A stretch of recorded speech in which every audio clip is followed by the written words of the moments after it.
ნაბიჯი მარჯვენა ფეხზე გადადის წონასწორობა. ვათავისუფლებთ მარცხენა ფეხს. შემდეგ მარცხენა ფეხით გადადის ცერი და მიცურება. კიდევ ერთხელ თავიდან. ეს კეთდება 3 თვლაში.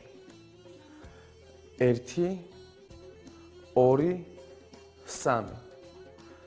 შემდეგ მარცხენა ფეხი, რომელიც გვაქვს ცერზე, წონასწორობა არის მარჯვენა ფეხზე და განთავისუფლებულია მარცხენა ფეხი. 1 2 3. ცეკვის შესრულების დროს უნდა გავიმართოთ და უნდა გადავშალოთ ხელი.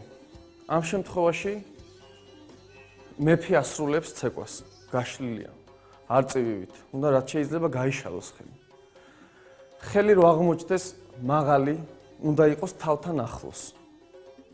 და კიდევ ერთხელ გავაკეთოთ, თუ როგორ უნდა შესრულდეს ცეკვის დროს.